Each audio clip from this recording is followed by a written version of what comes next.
Students, we will discuss about the important news. First news is regarding the USA के perspective से है। Students, United state of America के वहाँ पे department of justice के द्वारा इंडियन बिजनेस ग्रुप के एक हेड है, उनको इंडैक्टमेंट है, उसको इश्यू किया गया है। स्टूडेंट्स, अगर हम डिस्कस करें कम्प्लीटली इस न्यूज़ के पर्सपेक्टिव से, तो आप देखिए कि यूएस के जो कॉरपोरेट गवर्नेंस के जो लॉज हैं उनके वायलेशन के रिगार्डिंग में यूएस का जो एजेंसीज है उनके द्वारा इस तरीके से जो चार्जेज हैं उसको यहाँ पे इश्यू किया गया। आप देखिए कि इंडियन बिजनेस ग्रुप का जो कंपनीज है वो यहाँ पे न्यूयॉर्क का जो स्टॉक एक्सचेंज है उसके अंदर लिस्टेड है। लिस्टेड होने की वजह से यूएस के जो लॉज है वो इनके ऊपर अप्लाई होते हैं। और आप देखिए कि यूएस के जो कॉरपोरेट गवर्नेंस के जो लॉज हैं उसके अंदर बताया गया है कि अगर किसी भी पर्सन के द्वारा जो फॉरेन कंट्रीज हैं, जो फॉरेन गवर्नमेंट के ऑफिशियल्स हैं, उनको अगर यहाँ पे कुछ एक्स्ट्रा बेनिफिट है वो प्रोवाइड किया जाता है, या आप देखिए कि ब्राइबरी उनको यहाँ पे इशू किया जाता है, तो उसके अगेंस्ट में जो चार्जेज हैं वो यहाँ पे अप्लाई होंगे। तो स्टूडेंट्स, आप देखिए कि हर एक कंट्री के वहाँ पे सिक्योरिटी एंड एक्सचेंज बोर्ड हुआ करता है, उनके द्वारा कॉरपोरेट सेक्टर के अंदर जो गवर्नेंस है उसको रेगुलेट किया जाता है। तो यूएस का जो सिक्योरिटी एंड एक्सचेंज कमीशन है उनके द्वारा भी इस ग्रुप के जो हेड हैं उनको यहाँ पे चार्ज किया गया है।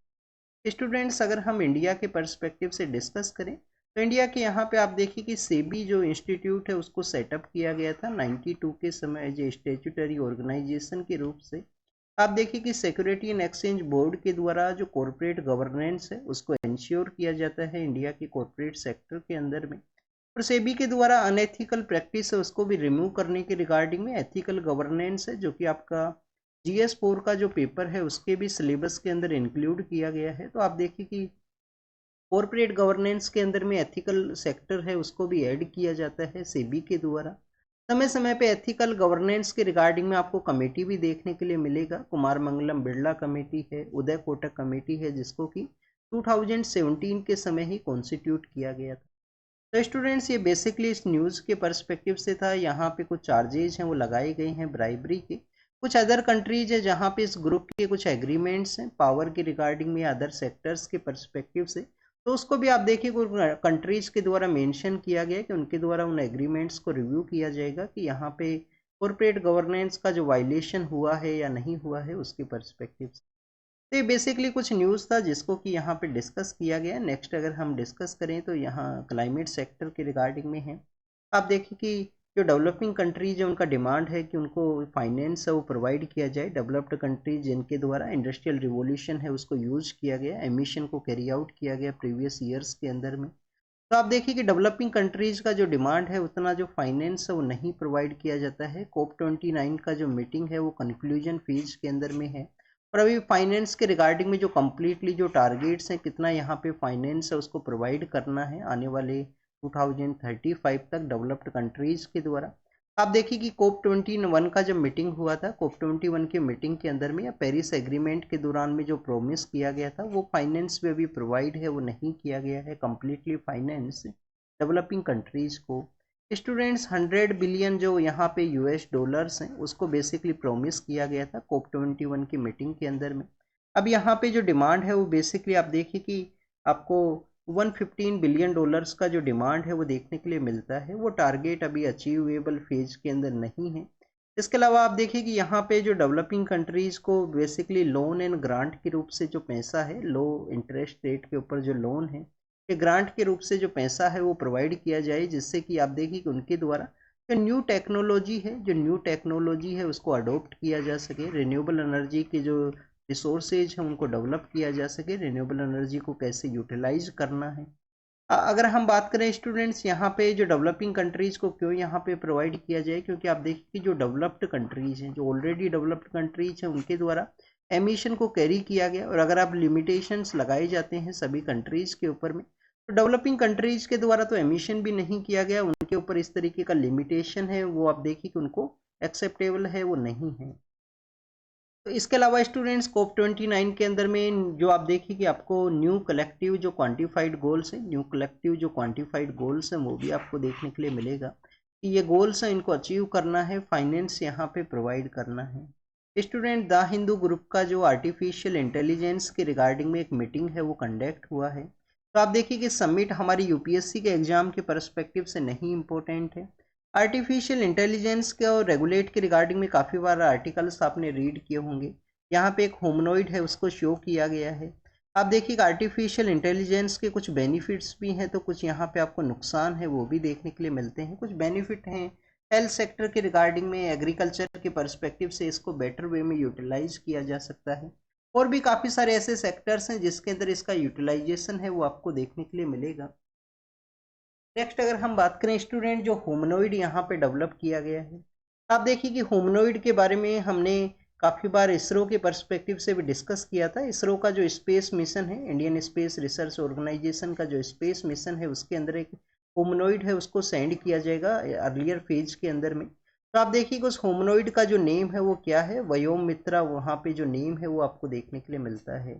नेक्स्ट अगर हम बात करें द हिंदू के बारे में, द हिंदू आप देखिए कि हमारे एक इम्पोर्टेंट पर्सनैलिटी हैं जी सुब्रमण्यम अय्यर, जी सुब्रमण्यम अय्यर हैं। तो इन सर के द्वारा बेसिकली 1878 के समय, कब 1878 के समय द हिंदू को सेटअप किया गया था। 20 सितंबर का वो डे है शायद। तो 1878 के समय आप देखिए कि काफ़ी सारे इंग्लिश न्यूज़पेपर्स इंडिया के अंदर आपको देखने के लिए मिलेंगे। उसके बिहाइंड का रीजन है कि उस समय वर्नाकुलर जो प्रेस एक्ट है, वर्नाकुलर प्रेस एक्ट है वो हुआ करता था। तो वर्नाकुलर प्रेस एक्ट को अवॉइड करने के पर्सपेक्टिव से, वर्नाकुलर प्रेस एक्ट को अवॉइड करने के पर्सपेक्टिव से काफ़ी सारे इंग्लिश पब्लिकेशन के जो न्यूज़पेपर हैं मंथली एंड वीकली, वो इंडिया के अंदर स्टार्ट हुए। उसी समय आप देखिए कि एक पत्रिका हुआ करता था, अमृत बाजार पत्रिका, जो घोष ब्रदर्स के द्वारा चलाया करते थे। मोतीलाल घोष हैं, शिशिर कुमार घोष है, उनके द्वारा अमृत बाजार पत्रिका ओवरनाइट आपको इंग्लिश के अंदर जो कन्वर्ट है वो देखने के लिए मिलेगा कि जो वर्नाकुलर प्रेस एक्ट है वो लोकल लैंग्वेज के ऊपर एप्लीकेबल है, इंग्लिश लैंग्वेज के ऊपर एप्लीकेबल नहीं था। तो उसी तरीके से हमारे जो रिवोल्यूशनरी पर्सन है, जो हमारे उस समय फ्रीडम फाइटर्स हैं, उनके द्वारा चेंजेस किया गया। न्यूज़पेपर का क्या इंपॉर्टेंस था, आप देखिए कि फ्रीडम मूवमेंट के दौरान में एक तरफ आप देखिए कि न्यूज़पेपर के द्वारा ब्रिटिश का जो प्रैक्टिस है उसको क्रिटिसाइज किया जाता था। अदर सेक्टर के अंदर में आप देखिए कि जो लोग हैं जब उनको रीड करते थे उसको डिस्कस किया जाता था उनके द्वारा न्यूज़पेपर्स को। तो स्टूडेंट्स अदर साइड में हमारी जो पब्लिक का जो यूनाइट है वो भी आपको देखने के लिए मिलेगा कि एक साइड वन हैंड साइड आप देखिए कि ब्रिटिश का जो प्रैक्टिस है उसको क्रिटिसाइज किया गया, उनके नेगेटिव जो एरियाज हैं उसको बताया गया, ड्रेन ऑफ वेल्थ का जो कॉन्सेप्ट है उन सभी को। पॉजिटिव कॉन्सेप्ट यही है कि इंडियन जो एक्टिविस्ट है, इंडियन जो आप देखिए कि इंटेलिजेंसिया है, उसका यूनाइट भी आपको देखने के लिए मिलता है। न्यूज़पेपर्स का एक इम्पोर्टेंट रोल आपको देखने के लिए मिलेगा हमारे फ्रीडम मूवमेंट के दौरान में। Commission for air quality and management आप देखिए कि कब इसको सेटअप किया गया, 2020 के समय सुप्रीम कोर्ट के द्वारा ही डायरेक्शन इश्यू किया गया, उसके बाद में इसका इस्टेब्लिशमेंट हुआ। स्टैट्यूटरी ये बॉडी है। अभी आप देखिए कि इनके द्वारा जो हमारे जो फार्म सेक्टर हैं, हमारा जो एग्रीकल्चर सेक्टर है, उसके अंदर स्टेबल बर्निंग के जो फायरिंग के इंसिडेंट्स हैं उसको रिपोर्ट किया गया था। इनके द्वारा बताया गया था कि जो नंबर ऑफ स्टेबल बर्निंग के जो केसेज हैं वो डिक्लाइन हुए हैं। इनके द्वारा सैटेलाइट को यूज किया गया जिसके अंदर पंजाब हरियाणा के जो एग्रीकल्चर एरिया है जिसको सर्वे किया गया। बट स्टूडेंट्स अभी एग्रीकल्चर डिपार्टमेंट के द्वारा जो बताया गया कि जो एरिया है स्टेबल बर्निंग का जो एरिया है वो लार्जर है, जो इनके द्वारा रिपोर्ट किया गया उसका मिसमैच है। तो मिसमैच है डेट मीन्स कि यहाँ पे जो फार्मर्स हैं उनके द्वारा आप देखिए कि जो सैटेलाइट का जो डिटेक्शन टाइम है उस दौरान में स्टेबल का वर्निंग नहीं किया गया। क्या हो सकता है कि उनको यहाँ पे जो टाइमिंग है वो पता हो। तो बेसिकली इस तरीके से इनके द्वारा अपना जो सबमिशन है उसको सबमिट किया गया है सुप्रीम कोर्ट के वहाँ पे, कि कैसे जो यहाँ पे स्टेबल बर्निंग के जो बर्न एरिया है वो मोर लार्जर है, उनके द्वारा जो रिपोर्टिंग है वो लेस यहाँ पे आपको देखने के लिए मिलेगा। तो उसी के बारे में है। नेक्स्ट अगर हम बात करें केरल के जो मिनिस्टर हैं उनके द्वारा एक स्टेटमेंट था, उसके रिगार्डिंग में केरल हाई कोर्ट के द्वारा कॉन्स्टिट्यूशन के रिगार्डिंग में जो स्टेटमेंट है उसके रिगार्डिंग में इन्वेस्टिगेशन के रिगार्डिंग में डायरेक्शन को इश्यू किया गया है। तो स्टूडेंट जब भी हम डिस्कस करते हैं आर्टिकल 51A को, 51A क्या है, बेसिकली फंडामेंटल ड्यूटीज़ के बारे में है कि आप हमारे कंट्री के सिटीजन हो तो उस आपके ऊपर कुछ ड्यूटीज़ हैं वो एप्लीकेबल हैं, कुछ ड्यूटीज आपको फॉलो करना है। फंडा आर्टिकल 51A का जो क्लोज 1 है उसके अंदर मेंशन किया गया है स्टूडेंट कि यहाँ पे मेंशन ये किया गया है कि आपको अबाइड करना है कॉन्स्टिट्यूशन को। कॉन्स्टिट्यूशन को आपको यहाँ पे डेरोगेटरी कमेंट है वो नहीं कैरी आउट कर सकते हो। नेशनल एंथम और जो नेशनल फ्लैग है उसको भी मेंशन किया गया है उसी आर्टिकल 51A का जो क्लोज 1 है उसके अंदर में। तो आप देखिए कि ये बेसिकली कॉन्स्टिट्यूशन के कुछ रिमार्क के पर्सपेक्टिव से था। फंडामेंटल ड्यूटी का ये प्रोविजन आपको पता होना चाहिए। नेक्स्ट अगर हम बात करें स्टूडेंट्स, इंडिया के यहाँ पे जो कोऑपरेटिव सेक्टर है उसके रिगार्डिंग में जो मीटिंग है वो कंडक्ट होगा। तो आप देखिए कि इंटरनेशनल जो कोऑपरेटिव अलायंस है, इंटरनेशनल कोऑपरेटिव अलायंस है, उसका ये मीटिंग कंडक्ट होगा इंडिया के यहाँ पे। इंटरनेशनल कोऑपरेटिव अलायंस के बारे में अगर हम डिस्कस करें, इंटरनेशनल कोऑपरेटिव अलायंस के बारे में अगर हम डिस्कस करें, तो आप देखिए कि 1895 के समय इसको सेटअप किया गया था। कब सेटअप किया गया था? 1895 के समय। कहाँ पे सेटअप किया गया था? लंदन के वहाँ पे। इनिशियल हेडक्वार्टर लंदन के अंदर ही हुआ करता था। इनिशियल जो हेडक्वार्टर है वो कहाँ पे हुआ करता था? लंदन के वहाँ पे। बाद में हेडक्वार्टर को चेंज किया गया, जिनेवा के वहाँ पे इसको चेंज कर दिया गया, जो कि स्विट्जरलैंड के वहाँ पे सेटअप है। नेक्स्ट आप देखिए कि 2025 का जो ईयर है वो यूएन का year, international year of cooperative के रूप से ही सेलिब्रेट किया जाएगा। इफ्को के द्वारा इंडिया के अंदर इस इवेंट का जो ऑर्गेनाइजेशन है उसका पार्टनरशिप आपको देखने के लिए मिलता है, इफ्को नाम का जो ऑर्गेनाइजेशन है उनके द्वारा। और आप देखिए कि इंडिया के अंदर में आपको जो कोऑपरेटिव जो सेक्टर है, कॉरपोरेशन या कोऑपरेटिव का जो सेक्टर है वो एज ए स्टेट सब्जेक्ट के रूप से देखने के लिए मिलता है। कोऑपरेटिव्स को प्रमोशन के रिगार्डिंग में हमारे डिफरेंट डिफरेंट प्रोविजंस के अंदर मेंशन है। 97 का कॉन्स्टिट्यूशन अमेंडमेंट एक्ट भी है जिसके अंदर कोऑपरेटिव सेक्टर के बारे में मेंशन किया गया है। पर आप देखिए कि 97 का जो कॉन्स्टिट्यूशन अमेंडमेंट एक्ट है उसको कोर्ट के अंदर भी चैलेंज किया गया था, वन पार्ट को नल एंड वॉइड डिक्लेयर भी किया है हमारे कोर्ट के द्वारा। तो बेसिकली कोऑपरेटिव सेक्टर के बारे में कुछ मेंशन किया गया। और आप देखिए कि अगर हम बात करें इंडिया के अंदर में जो कोऑपरेटिव या कॉरपोरेशन है उसको प्रमोट करने के पर्सपेक्टिव से आर्टिकल 19 का जो क्लोज 1 का सी है, 19(1) का जो क्लोज सी है उसके अंदर मेंशन है। आर्टिकल 43 बी के अंदर में है, हमारा जो पार्ट 9 बी है उसके अंदर भी कॉरपोरेटिव सेक्टर का मेंशन आपको देखने के लिए मिलता है। वायनाड के वहाँ पे जो लैंडस्लाइड का इंसिडेंट हुआ था तो उसी के फंड का जो डिमांड है वो किया गया है वहाँ के पॉलिटिकल लीडर्स के द्वारा कि फंड को रिलीज किया जाए। 21 नवंबर का जो डे है उसको फिशरीज डे के रूप से भी सेलिब्रेट किया जाता है। तो आप देखिए कि जो हमारे फिशरमैन्स हैं, जो कम्युनिटी है उसके बारे में मेंशन किया गया है एक फोटो के अंदर में। और हमारा आप देखिए कि सर्विस सेक्टर के अंदर जो एक्सपोर्ट है वो इम्प्रूव हुआ है ओवर द ईयर्स। तो उसी को कर्नाटक गवर्नमेंट के द्वारा हमारा जो एक्सपोर्ट, जो सॉफ्टवेयर सेक्टर के अंदर जो एक्सपोर्ट यहाँ पे इम्प्रूव हुआ है उसके बारे में मेंशन किया गया है इस न्यूज़ के अंदर में। नेक्स्ट अगर हम बात करें स्टूडेंट्स, आप देखिए कि हमारा जो मैक्सिमम जो एक्सपोर्ट है वो आपको सर्विसेज के थ्रू ही देखने के लिए मिलता है। सर्विसेज के अंदर ही हमारा जो एक्सपोर्ट है वो मोर हुआ है। और आप देखिए कि केरल के वहाँ पे जो मेगालिथ पीरियड है उस दौरान का एक रॉक कट जो फुटप्रिंट्स वो मिले हैं, ह्यूमन फिगर्स उनका वहाँ पे डेटिंग मिला है। अगर उसका डेटिंग को एनालाइज किया गया तो मेगालिथ का जो समय है, जिस समय पत्थरों को एज ए वेपन के रूप से या स्टोन्स को यूज किया जाता था, तो उस समय के आप देखिए कि एविडेंस हैं जो केरल के वहाँ पे मिले हैं। एग्जाम की पर्पज से अभी स्टिल इम्पोर्टेंट नहीं है, न्यू फेज के अंदर में है। जब आप देखिए इसको रिकॉग्नाइज किया जाएगा और लार्जर लेवल के ऊपर उसको मेंशन किया जाएगा तो हम इसको काफ़ी डिटेल के अंदर डिस्कस करेंगे। आप देखिए कि बांदीपुर जो टाइगर रिजर्व है वहाँ पे एक टेम्पल है वो सिचुएटेड है। टेम्पल के अंदर यात्रा है, जो वहाँ पे फंक्शन है, यात्रा बेसिकली यात्रा का ही वर्ड है यात्रा। तो आप देखिए कि एनुअल जो लोग हैं वो विजिट करते हैं उस टेम्पल के अंदर में, तो उसके रिगार्डिंग में कुछ कर्व है उसको इम्पोज किया गया है वहाँ पे जो फॉरेस्ट डिपार्टमेंट हैं उनके द्वारा। कि आप देखिए कि कोर एरिया के अंदर ये जो टेम्पल है वो सिचुएटेड है। Over the year number of peoples हैं वो इंक्रीज हुए हैं विजिट करना उस टेम्पल के अंदर में। और इस यात्रा जो एनुअल यात्रा है उसकी वजह से ह्यूमन और एनिमल्स का जो कन्फ्लिक्ट है वो ना हो, तो उसके रिगार्डिंग में इस तरीके से कुछ इम्पोज है वो किया गया। ह्यूमन एनिमल का जो कन्फ्लिक्ट है उसके रिगार्डिंग में डिस्कस करें। राजस्थान का आप देखिए कि रणथंबोर का जो एरिया है, सपोज कीजिए राजस्थान है, सपोज कीजिए राजस्थान है, यहाँ पे अलवर डिस्ट्रिक्ट है जिसके अंदर कौन सा नेशनल पार्क है, जिसके अंदर आपको सरिस्का देखने के लिए मिलेगा, सरिस्का नेशनल पार्क है। ईस्टर्न पार्ट के अंदर ही आप देखिए कि जो सवाई माधोपुर है वहाँ पे आपको ये जो रणथंबोर है वो देखने के लिए मिलता है। रणथंबोर वहाँ पे सिचुएटेड है। रणथंबोर के अंदर जो टाइगर्स का जो नंबर्स हैं वो इंक्रीज हुए हैं। रणथंबोर के वहाँ पे जो टाइगर्स के जो नंबर्स हैं वो इंक्रीज हुए हैं। ओवर क्राउडेड ये आपको देखने के लिए मिलेगा। कोर एरिया के अंदर में ह्यूमन और एलिमेंट का जो ह्यूमन और आप देखिए कि जो टाइगर का भी जो कन्फ्लिक्ट है वो देखने के लिए मिला है। एक जो ह्यूमन बीइंग है उसको आप देखिए कि अटैक किया गया टाइगर के द्वारा, तो उसके बारे में मेंशन है। ये इम्पोर्टेंट एरियाज हैं राजस्थान के अंदर में, जो ईस्टर्न पार्ट के अंदर कुछ आपको जो टाइगर रिजर्व है, प्रोटेक्टेड एरियाज हैं जो कि इस्टेब्लिश हैं। आप देखिए कि जो सरिस्का से भी जो टाइगर है वो निकल गया था, कोर एरिया से निकल के वो हरियाणा के लिए, उसका मेवात एरिया के रिगार्डिंग में उसका माइग्रेशन आपको देखने के लिए मिलता है। दिल्ली तक आप देखिए कि लास्ट ईयर वो न्यूज़ के अंदर में था।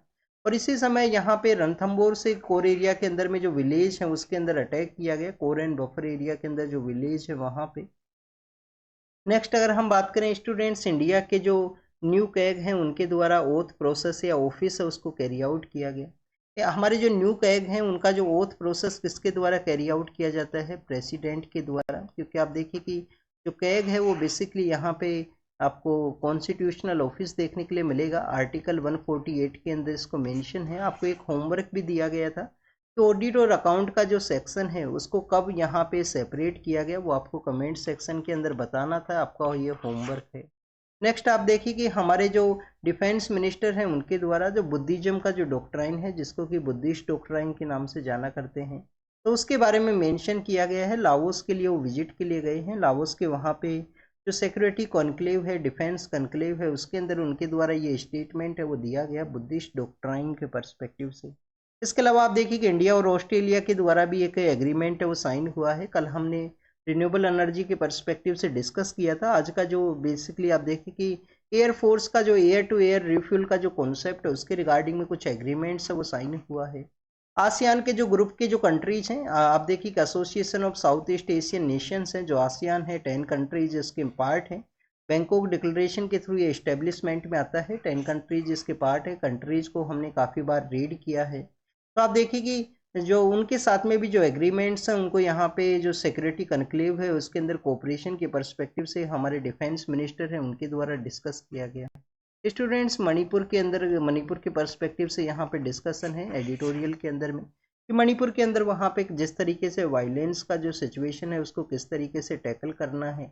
और आप देखिए कि मणिपुर के वहाँ पे एक लीडरशिप का जो रोल है उसका ज़रूरत है, किस तरीके से वहाँ पे बोथ जो कम्युनिटीज़ हैं, बोथ जो एथनिक सेक्शंस है उसके अंदर में कॉन्फिडेंस बिल्डिंग मेजर्स को कैसे कैरी आउट किया जाए, तो उसके बारे में भी यहाँ पे डिस्कस किया गया है कि सोसाइटी के अंदर में डिवाइड नहीं होना चाहिए, इसका लॉन्ग टर्म इम्पैक्ट है वो आपको देखने के लिए मिलता है। तो कॉन्फिडेंस बिल्डिंग मेजर्स को एक लीडरशिप के रोल के इम्पोर्टेंस के बारे में यहाँ पे डिस्कस किया गया। स्टूडेंट्स, COP29 का जो मीटिंग है वो अजरबैजान बाकू के वहाँ पे है। और उसी मीटिंग के दौरान में इन्वायरमेंटल जो हेल्थ है, इन्वायरमेंट और हेल्थ इन बोथ को रेगुलेट करने के रिगार्डिंग में एक एजेंसी है उसका इस्टेब्लिशमेंट होना चाहिए। और इंडिया के पर्सपेक्टिव से आप देखिए कि यहाँ पे डिस्कस ये किया गया है कि वर्ल्ड के जो अदर कंट्रीज है, जिसमें आप देखिए कि यूएस के वहाँ पे आपको इन्वायरमेंट जो प्रोटेक्शन एजेंसी है, EPA है नाम का एक एजेंसी है, वो आपको देखने के लिए मिलेगा। अदर कंट्रीज है वहाँ पे भी आप देखिए कि एक इसी तरीके से एजेंसी हैं जिनके द्वारा इन्वायरमेंट का हेल्थ के ऊपर क्या इम्पैक्ट हुआ करता है और हेल्थ एंड इन्वायरमेंट को किस तरीके से कैरी आउट करना है, बोथ को आप देखिए कि टुगेदर वे के अंदर में, तो उसके बारे में भी आपको एजेंसीज देखने के लिए मिलेगा। UNEP का आप देखिए कि रिपोर्ट है, एमिशन गैप रिपोर्ट है UNEP का, उसके अंदर भी बताया गया है कि ग्रीन हाउस गैस का जो एमिशन है, UNEP का रिपोर्ट है यहाँ पे एमिशन गैप रिपोर्ट, उसके अंदर बताया गया है कि जो ग्रीन हाउस गैस है उनका जो एमिशन है वो 6% इंक्रीज हुआ है। तो इस समय में हमारे यहाँ पे इन्वायरमेंट एंड हेल्थ का एक रेगुलेटरी एजेंसी है वो होना चाहिए, जिसके द्वारा डाटा ड्राइव उसका पॉलिसी के अंदर, पॉलिसी फ्रेमिंग के अंदर डाटाज को यूज किया जाए, एविडेंस बेस उनके डिसीजन मेकिंग होना चाहिए। और आप देखिए कि जिससे कि यहाँ पे अकाउंटेबिलिटी है उसको बिल्ड किया जा सके। तो बेसिकली उन सब पॉइंट्स के बारे में यहाँ पे डिस्कशन है। नेक्स्ट अगर हम बात करें, इसराइल के द्वारा गाजा स्ट्रिप का जो नॉर्दर्न पार्ट है वहाँ पे अटैक किया गया, कुछ पर्सन्स का डेथ हुआ है। नेक्स्ट आप देखिए कि गाजा और ये कंटिन्यूस न्यूज़ के अंदर में है वायलेंस वहाँ पे। सीरिया के वहाँ पे जो पलमायरा नाम की जो जगह है वहाँ पे भी आप देखिए कि इसराइल के द्वारा अटैक किया गया और प्रो ईरान के जो यहाँ पे जो पर्सन्स हैं उनको बेसिकली यहाँ टारगेट है वो किया गया है। पलमायरा आप देखिए कि एक फेमस प्लेस था उस समय, आईसिस का जब डोमिनेशन हुआ करता था लास्ट डिकेड के अंदर में, तो उस समय में आप देखिए कि उसके वहाँ पे जो हेरिटेज साइट्स है उनको भी अटैक किया गया था उस समय आईसिस के द्वारा वहाँ पे। नेक्स्ट अगर हम बात करें स्टूडेंट्स, आप देखिए कि इंटरनेशनल जो क्रिमिनल कोर्ट है उसके बारे में है, जिसको कि 2002 के समय सेटअप किया गया था। हेग के वहाँ पे इसका हेडक्वार्टर है, हेग के वहाँ पे इस्टेब्लिशमेंट है। आईसीसी के द्वारा बेसिकली जो इजराइल के जो पॉलिटिकल लीडर हैं, हमास के जो लीडर्स हैं, उनके अगेंस्ट में जो अरेस्ट वारंट्स हैं उनको यहाँ पे इश्यू किया गया है। तो आप देखिए कि इंडिया क्या आईसीसी का जो बेसिकली अब जो डॉक्ट्राइन है उसको फॉलो करता है कि इंडिया इसका मेंबर है, इंडिया इसका मेंबर आपको नहीं देखने के लिए मिलेगा। तो स्टूडेंट्स ये कुछ बेसिक इन्फॉर्मेशन थी यहाँ पे न्यूज़पेपर के रिगार्डिंग में, जिसको कि हमने डिस्कस किया। आप इसको रीड कीजिए, रिवाइज कीजिए, जो भी एग्जाम के पर्पज से इम्पोर्टेंट है उसको यहाँ पे एनालाइज कीजिए, और कमेंट सेक्शन के अंदर जो क्वेश्चंस पूछे गए हैं उसका आंसर जरूर से करना। Thank you students, thank you very much.